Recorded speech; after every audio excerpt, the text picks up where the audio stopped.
పక్కన పెట్టి నా తెలంగాణకు నేను సేవ చేస్తా, నా తెలంగాణకు న్యాయం చేసేది చేయగలిగేది కేసీఆర్ గారి నాయకత్వమే అని ఇవాళ ఇప్పటిదాకా స్ఫూర్తిదాయకంగా మీ ముందు ప్రసంగించిన పెద్దలు ఆర్ఎస్ ప్రవీణ్ కుమార్ గారు, గౌరవనీయులు కవి గాయకులు పాలమూరు ముద్దుబిడ్డ అన్న పెద్దలు ఎమ్మెల్సీ శ్రీ కోరేటి వెంకన్న గారు, అన్నగారు అన్న దేశపతి శ్రీనివాస్ అన్న మాట్లాడినాక మనకు నిజానికి మాట్లాడుతుంది ఏముండదు.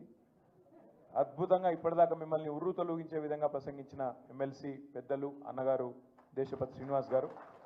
తమ్ముడు, మొట్టమొదటిసారి మనం ఈ సంవత్సర కాలంలో మరి పాలమూరులోనే పాలమూరు పౌరుషం రుచి చూపెట్టి రేవంత్ రెడ్డికి చుక్కలు చూపెట్టి ఎమ్మెల్సీగా గెలిచిన మా తమ్ముడు నవీన్ కుమార్ రెడ్డి గారు, అదేవిధంగా పట్నం కుటుంబ వారసుడు మా తమ్ముడు మీ అందరికి అండగా ఉన్న పట్నం అవినాష్ రెడ్డి గారు, అదేవిధంగా వేదిక పైన ఉన్న మరొక తమ్ముడు మా ఎమ్మెల్యే హుజూరాబాద్ కౌశిక్ రెడ్డి గారు, పాడి కౌశిక్ రెడ్డి గారు,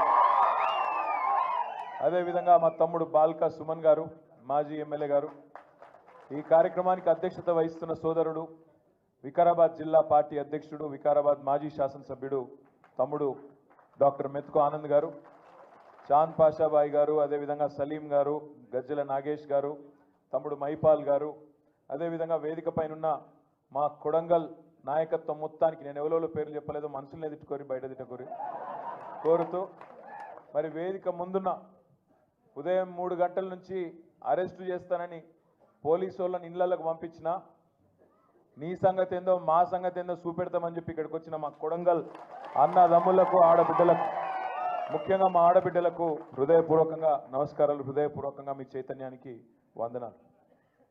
సరిగ్గా 35 రోజులైంది నరేందర్ రెడ్డి గారిని అరెస్ట్ చేసి, వారితో పాటు దాదాపు 30 మంది రైతులను అరెస్ట్ చేసి 35 రోజులైంది. ఒక మాట మాత్రం ఖచ్చితంగా చెప్పాలి, నరేందర్ రెడ్డి గారి కుటుంబాన్ని కలవడానికి మొట్టమొదటి రోజు పోయినప్పుడు వారి తల్లిగారు నరేందర్ రెడ్డి గారి అమ్మగారు 92-93 ఏళ్ళ వయసు ఉంటుంది ఆ పెద్దమ్మకు. నేను సవితక్క పోతే మా ఓడు చాలా మెత్తటోని కొంటవేరు బిడ్డ అన్నది. కానీ ఆ మెత్తటోడు రేపటి రోజున ఉక్కు మనిషి అయి రేవంత్ రెడ్డిని తుక్కు చేస్తాడు, ఖచ్చితంగా తుక్కు చేస్తాడు. మీ అందరి ఆశీర్వాదంతో కొడంగల్లో తుక్కు చేస్తాడు రేవంత్ రెడ్డిని. ఈ మాట మాత్రం పక్కా యాది పెట్టుకోమని చెప్పి నేను కోరుతా ఉన్నా. ఈ సందర్భంగా నిజంగా నరేందర్ గుండె ధైర్యానికి, ఆ రైతుల గుండె ధైర్యానికి మనందరం కూడా సల్యూట్ చేయాలి. కేసీఆర్ గారి నాయకత్వంలో ఎట్లయితే ఉద్యమంలో ధీశాలిగా పోరాడినామో వాళ్ళ నిజంగా మీ కొడంగల్ చైతన్యం చూస్తూ ఉంటే మొత్తం మా అందరికీ కొత్త ఉత్సాహం వచ్చింది, మా అందరికి కూడా గుండె ధైర్యం వచ్చింది. ఎందుకంటే సంవత్సరం కిందట అనుకోకుండా ఎన్నికలు ఓడిపోయినాం. ఇందాక దేశపతి శ్రీనివాస్ గారు ఒక నక్క కథ చెప్పిండు. ఆ నక్క వినయాలు ప్రదర్శించుకుంటూ రేవంత్ రెడ్డి అనే ఒక నక్క మొత్తం రాష్ట్రం అంతా తిరిగి అరిచేతుల వైకుంఠం చూపెట్టి ఎవరికి ఏది కావాలంటే అది ఇస్తా అన్నాడు. డిసెంబర్ 9 నాడు ఉరుకుండ్రి, మీరు రుణం తెచ్చుకోండి, 2 లక్షల రూపాయలు తెచ్చుకోండి, నేను వస్తూనే ఉన్నా, సంతకం పెడతా. ఏది పోయిన డిసెంబర్ 9 2023 అది పోయింది. సంవత్సరం దాటింది, ఈ డిసెంబర్ 9 కూడా పోయింది. అయిందా రుణమాఫీ? 2-3 సార్లు రేవంత్ రెడ్డి కాంగ్రెస్ వాళ్ళు ఆడాయిడ మాట్లాడిండ్రు. ఏమని? రుణమాఫీ చేసినామని. అంటే నేను ఒక్కటే అన్నా, దమ్ముందా పోదామా, నీ సొంత ఊరు కొండారెడ్డిపల్లె పోదామా, నీ కాన్స్టిట్యున్సీ కొడంగల్ పోదామా, ఏడికి పోదామో రా, ఒక్క ఊర్లోనన్నా 100% రైతులు కనుక వచ్చి రుణమాఫీ అయిందని చెప్తే నేను రాజకీయ సన్యాసం చేసి ఆడికెళ్ళటే వెళ్ళిపోతాం, మళ్ళా రాజకీయాల్లో కూడా ఉండా అని చెప్పిన. కానీ ఆయనకు కూడా తెలుసు, నాకు కూడా తెలుసు, మీకు కూడా తెలుసు, చూసేటోళ్ళు టీవీలలో చూసేటోళ్ళకు కూడా తెలుసు, రుణమాఫీ కాలే. ఎంత మోసం అంటే 49,500 కోట్లు మొత్తం కావాలి రుణమాఫీకి. నా లెక్క కాదు. రేవంత్ రెడ్డి ప్రభుత్వంలోకి రాగానే మొట్టమొదటి వారం 10 రోజుల్లోనే state level bankers committee meeting పెట్టిండు, బ్యాంకులతో మీటింగ్ పెట్టిండు. ఎంత కావాలి పైసలు రుణం మాఫీ చేసేందుకంటే 2 లక్షల రుణం. వాళ్ళు చెప్పిర్రు 49,500 కోట్లు సార్ అని చెప్పారు. ఏమైందో ఏమో తెలియదు. 10-15 రోజులకు రేవంత్ రెడ్డి ఎక్కడో మాట్లాడుకుంటే చెప్తున్నాడు, ఒక్క సంవత్సరం మేము కడుపు కట్టుకుంటే చాలు 42,000 కోట్లు మాఫ్ చేస్తా అన్నాడు. 7,000 కోట్లు అప్పటికే ఎగిరిపోయినాయి. 10 రోజులకే మార్చిన ఆయన 7,000 కోట్లు ఎగిరిపోయినాయి. ఒక 15-20 రోజుల తర్వాత క్యాబినెట్లో పెట్టిరు రుణమాఫీ అని. 42,000 కోట్లు ఆయనతో సడన్గా 31,000 కోట్లు అయింది. 11,000 కోట్లు అక్కడ పోయినాయి. మళ్ళా తర్వాత బడ్జెట్లో పెట్టిండ్రు. బడ్జెట్ 26,000 కోట్లే అన్నారు. మరి ఏడవైంద్ర నాయన 49,000 కోట్లు 26,000 కోట్లు ఎట్లయింది అంటే చెప్పేదానికి ఎవరు రెడీగా లేరు. ఆ 26,000 కోట్లలో కూడా ఈరోజు అరాచకం ఏంటంటే ఇప్పటి వరకు రైతుల ఖాతాల్లో పడ్డది 12-13,000 కోట్లు దాటలేదు. ఏ ఊళ్ళో కూడా 30-35% కంటే ఎక్కువ రుణమాఫీ కాలేదు. ఇది వాస్తవమా? ఎక్కడ కాలే, కొడంగల్లో కాలే, కొండారెడ్డిపల్లిలో కాలే, ఏ ఊళ్ళో కాలే తెలంగాణలో. కానీ సిగ్గు లేకుండా రాహుల్ గాంధీ నుంచి మొదలు పెడితే కింద ఉండే గల్లీలో ఉండే కాంగ్రెస్ కార్యకర్త దాకా అయిపోయింది మొత్తం చేసేసినాం, ఇంకేం లేదు చేయనికే. నేను అడుగుతున్నా, ఒక్కరోజు ఇవ్వాలని అధికారం ఉంది కాబట్టి, నేను టీవీలు చూపెడుతున్నాయి కాబట్టి, నువ్వు మొరుగుడు పేపర్లు రాస్తుండ్రు కాబట్టి ఏది పడితే అది మాట్లాడుతున్నావు. రేపు మళ్ళా ఓట్ల కోసం రైతుల కాడికి పోయినప్పుడు పంచాయతీ ఎన్నికల్లో, జిల్లా పరిషత్ ఎన్నికల్లో ఇదే రైతులు నీకు బుద్ధి చెప్పరా, బుద్ధి చూపెట్టరా, వాళ్ళ సత్తా చూపెట్టరా అని యాడ్ చేసుకొని అడుగుతా ఉన్నా. ఎన్ని రోజులు అబద్ధాలతో గడుపుతావు? నువ్వే కదా చెప్పినావు. ఏమన్నావు నువ్వు అన్నాడు? కేసీఆర్ 10,000 ఇస్తున్నాడు బిచ్చమేసినట్టు, నేను 15,000 వేస్తా అన్నాడు. ఇప్పుడు ఆ 10,000 వేస్తుండా కనీసం? వానాకాలం రైతు బంధు ఎగ్గొట్టినాడు ఎవడు? రేవంత్ రెడ్డినా? అందుకే అన్న వస్త్రం కోసం వస్తే ఉన్న వస్త్రం పోయిందంటారు. అట్లా అయింది ఇవాళ తెలంగాణ రైతాంగం పరిస్థితి. బాధపడుతున్నారు. కొడంగల్లో కూడా రేవంత్ రెడ్డి కోటేసిన ప్రతి రైతన్న బాధపడుతున్నాడు. రాష్ట్రంలో ప్రతి రైతు బిడ్డ అయ్యో బంగారం అసొంటి కేసీఆర్ ప్రభుత్వాన్ని పోగొట్టుకొని వీళ్ళని తెచ్చుకున్నాం, పాలిచ్చే బర్రెనిడ్స్ పెట్టుకొని తన్నే దున్నపోతుని తెచ్చుకున్నాం అని చెప్పి వాళ్ళందరూ బాధపడతా ఉన్నారు. ఇది వాస్తవం. రాష్ట్రంలో ప్రతి రైతు బాధపడుతున్నాడు. ఒక్కరు నువ్వు నేనని కాదు, రాష్ట్రంలో ప్రతి ఒక్కరు బాధపడుతున్నారు. ఇప్పుడు అక్క చెప్పింది, మేము హైదరాబాద్లో ఆడనో ఇండో తిరిగేటప్పుడు ఊళ్ళలో పోయేటప్పుడు ఆపి అడుగుతున్నారు. మొన్న నేను గిడ అసెంబ్లీకి నుంచి వస్తున్నా, ఇంటికి ఆఫీస్కి వస్తున్నా, ఆడ సిగ్నల్ పడ్డది, ఆగితే పక్కకు ఒక ఆటో వచ్చింది. ఆటో వస్తే ఆయన హలో అన్నా అని చెప్పి నమస్తే అన్నాడు, అద్దం దించు అన్నాడు. దించగానే సాబ్ మేరా నామ్ మహమూదే అన్నాడు. కేసే హో భాయ్ అన్నా. క్యా హాలత్ है साहब, बर्बाद हो गया सब कुछ अन्न. कहीं को क्या हो गया अन्न? अरे इन्हों आके पूरा बर्बाद कर दिए साहब. अन्नन का फिर क्या करना అంటే कुछ करो ना साहब అన్నాడు. क्या करना? एक वोट का सजा 5 साल है ना भाई, क्या करना అన్న. అంటే ఆయన ఏమన్నాడు ఎరికైనా, మహమూద్ कोई तरकीब नहीं है क्या साहब, ఏం ఉపాయం లేదా అంటుండు. ఇది ఒక మహమూద్ ముచ్చట కాదు, ఇది రాష్ట్రంలో అందరి మనసులకు ఇదే ఉంది. ఏమైనా ఉపాయం ఉన్నదా ఈ సన్నాస నాయకులు అవతలపడాలని? కానీ ఒకటి మాత్రం వాస్తవం, జనరల్గా ఒక 3.5-4 ఏళ్ళకి వస్తుంది కోపం ప్రభుత్వం మీద. పని చేయకపోతే 3 ఏళ్ళు చూస్తారు, 4 ఏళ్ళు చూస్తారు. తెలంగాణ ప్రజలు మంచోళ్ళు, చేస్తాడేమో, ఏమో ఇంకా టైం ఉన్నది కదా, ఇంకా వచ్చే సంవత్సరం చేస్తాడేమో, మళ్ళా బడ్జెట్లో పెడతాడేమో, 6 నెలలకి ఏమైనా చేస్తాడేమో, ఇట్లుంటుంది కథ. కానీ రేవంత్ రెడ్డి కాడికి వచ్చే వరకు మాత్రం సంవత్సరం లోపట్నే ఆ నీలి రంగు నక్క మొత్తం వర్షంలో దడిసింది, అసలు రంగు బయట పడ్డది. ఎప్పుడు ఈ నక్కను వదిలించుకుందామని తెలంగాణ సమాజం మొత్తం ఇవాళ ఎదురు చూస్తూ ఉన్నది. ఇది వాస్తవం. 1-2 కాదు, ఎన్ని అబద్ధాలు. ఈ 6 గ్యారంటీలు, 420 హామీలు, నేను వాటి గురించి చెప్పా. ఫ్రీ బస్ అన్నాడు, తులం బంగారం అన్నాడు, స్కూటీ అన్నాడు, అన్నాడు, మశానం అన్నాడు, ఏది లేదు, ఉన్నదే పోయింది. ఉన్న రైతు బంధే ఎగ్గొట్టినోడు కొత్త ఏమని ఇస్తాడా? ఇవాళ ఊరికి అమ్మతోడు చెప్తున్నా, ఇంకొకడు అయితే ఇంకొకడు రేషం ఉన్న మనిషి అయితే ప్రజలు తిట్టే తిట్లకు ఎప్పుడో చచ్చిపోతుండే. రేవంత్ రెడ్డి కాబట్టి బతుకున్నాడు. పురాగా సిగ్గు తప్పినోడు, పురాగా ఇజ్జత్ లేనోడు కాబట్టి బతుకుతున్నాడు. కానీ ఇంకోడైతే ఎప్పుడన్నా ఆయన ఓ బకెట్లో నీళ్లు పోసుకొని ఆయన నీళ్ళలో దుంగి చచ్చిపోతున్నాడు. అరే రామ, ఏం తిట్టుడు అది? మేము కూడా విన్నాం, మస్తుగా విన్నాం. కానీ అవి ఏం తిట్లు నాయన? ఆడ మూసి ఒడ్డు పొంట పోయి ఇక్కడ గొట్టం పెట్టుడు ఆలస్యం, ఏడున్నాడు రమ్మను అని. అరే గంత కోపం ఏంద్రా పోయంట? మామూలు కోపం లేదు ఒక్కొక్కలకు. రమ్మను, ఇప్పుడు ఇక్కడ రమ్మను దమ్ముంటే. నిజంగా చెప్తున్నా, రేవంత్ రెడ్డి గారు కెమెరాలో చూస్తున్నావు, ఇక్కడ పోలీసు వాళ్ళు కూడా ఉన్నారు, నీ వాళ్ళు నాకు ఎరికే. రేవంత్ రెడ్డి యాది పెట్టుకో, యాడికి పోయినా ఒక 500-600 మంది సెక్యూరిటీని పెట్టుకుని, లేకపోతే మాత్రం ఈ బలగొట్టేటట్టున్నారు ప్రజలు. ఎక్కడికి పోయినా మాట్లాడతారు, అక్కడక్కడ డైలాగులు కొడుతుంటారు రేవంత్ రెడ్డి. మగోడివి అయితే రా అప్పుడప్పుడు ఆగురా అయ్యాను మీలో లేదు చెవులలో మీలో లేదురా భయ్ ఆగు. అక్కడక్కడ మాట్లాడుతుంటాడు. కేసీఆర్ దమ్ముందా అంటాడు.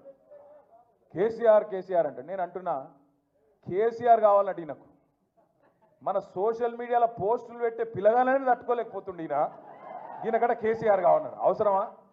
ఈ చిట్టినాయుడు గింత మనిషి వీడు వాడు మళ్ళీ చిట్టెలుక గాయన కంటే కేసీఆర్ కావాలన్నాడు.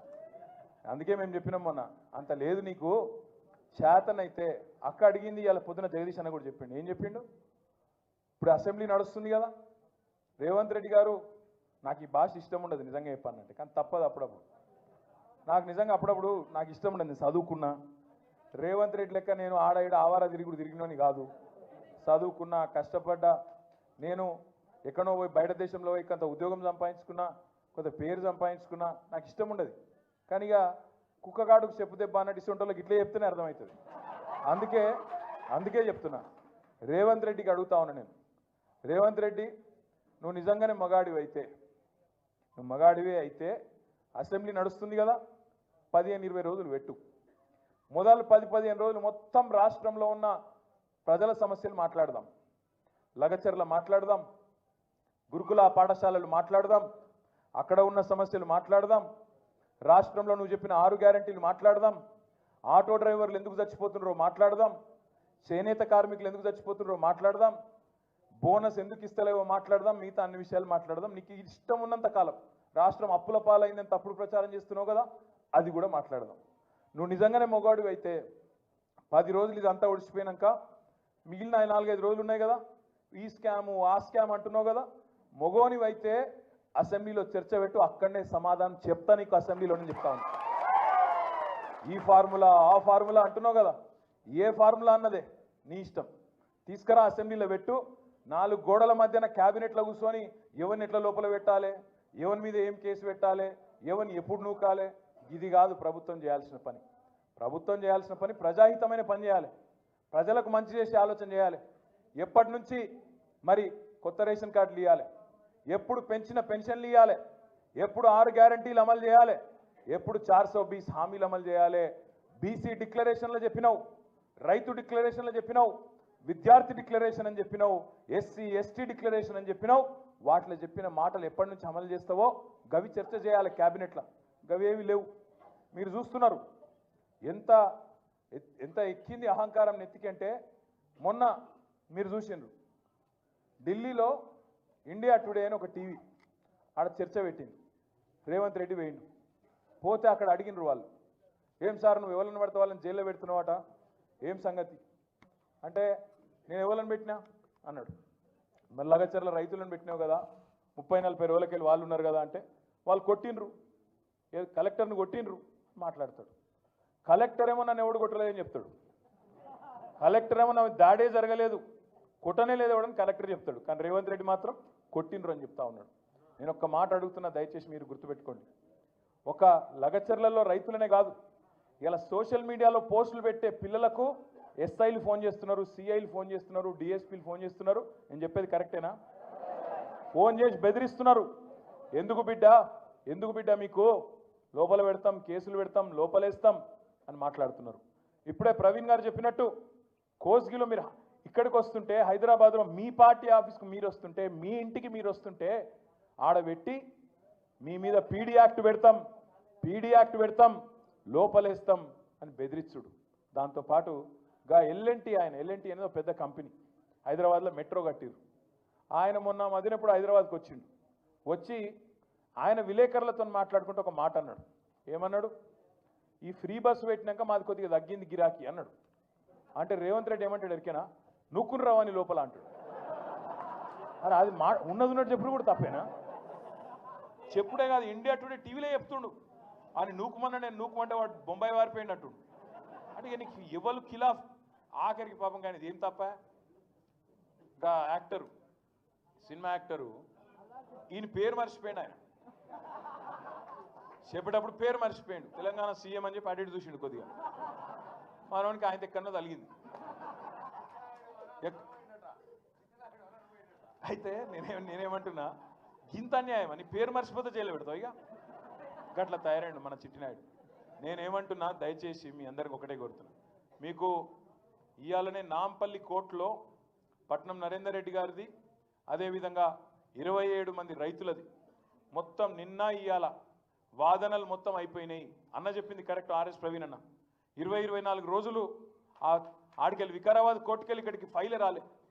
అప్పుడు మళ్ళీ పీపీ లేకుండే, మళ్ళా మన పట్నం నరేందర్ రెడ్డి భార్య శృతి, తర్వాత మన నాయకులు, మన లాయర్లు, మన లీగల్ సెల్లోళ్ళు పాపం అందరు తనలాడి ఆడ హైకోర్టులో రిజిస్ట్రార్ దగ్గర పోయి ఇట్లా ఉన్నది పరిస్థితి, 24 రోజులు అమాయకులు పాపం వాళ్ళు జైల్లో ఉన్నారు, ఇది అన్యాయం అంటే నిన్న ఈరోజు వాదనలు పూర్తయినాయి.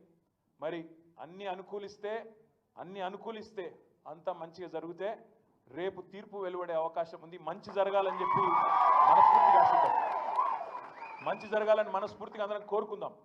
దబ్బన మనకు అనుకూలంగా తీర్పు రాకపోతే వెంటనే హైకోర్టుకు పోదాం, అవసరమైతే సుప్రీంకోర్టు దాకా కూడా పోదాం. వదిలిపెట్టద్దు, ఎట్టి పరిస్థితుల్లో రాజీ పడద్దు.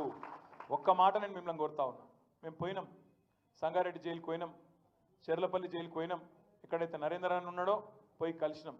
మీ నాయకుడు ఎంత గొప్పవాడంటే పట్నం నరేందర్ రెడ్డి, మేము చెర్లపల్లి జైలుకి పోతే నేను, సబితక్క, మహమూద్ భాయ్, ఇంకా మా లక్ష్మారెడ్డి గారు అందరం పోతే శ్రీనివాస్ గౌడ్ సాబ్ కూడా వచ్చిండే.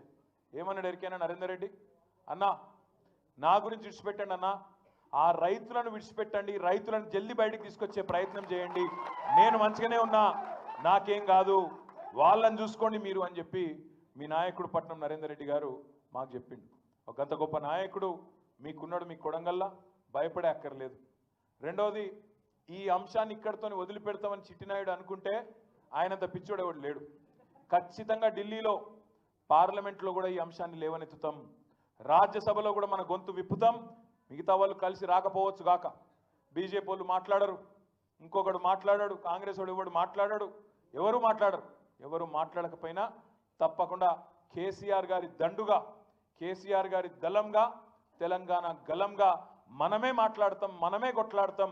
ఇక్కడ లగచర్ల బిడ్డలకు న్యాయం జరిగేంత వరకు వదిలిపెట్టమనే మాట కూడా నేను విజ్ఞప్తి చేస్తా ఉన్నా. ఇంకొక మాట కూడా మీకు తప్పకుండా ఈ సందర్భంగా నేను చెప్పాలి. వాళ్ళు రేవంత్ రెడ్డి హుంకరిస్తున్నాడు, వాళ్ళ అన్నగాడు తిరుపతి రెడ్డి, ఆ మండల కాంగ్రెస్ పార్టీ ప్రెసిడెంటు అందరు కలిసి ఇవాళ ఏం చేస్తున్నారు, లెక్కబెట్టి దాడి చేసింది అనుకుంటా ఓ దిక్కు ఆరోపణ చేసుకుంటా, అందులో ఆ రోజు నిరసనలో పాల్గొన్న వాళ్ళల్లో కాంగ్రెస్ వాళ్ళు ఉంటేనేమో వాళ్ళని పక్కకు పెట్టిండ్రు, వాళ్ళని అరెస్ట్ చేయలే, వాళ్ళ మీద మరి ఫోటోలలో వాళ్ళకి స్పష్టంగా కనబడుతున్నా వాళ్ళని ముట్టుకోలే. కానీ మనోళ్ళని తీసుకుపోయి 47 మంది మీద కేసు పెట్టి ఇప్పటికి 27-28 మందిని అరెస్ట్ చేసి ఇంకొక కొంతమందిని కూడా పట్టుకొచ్చే ప్రయత్నం చేస్తున్నారు.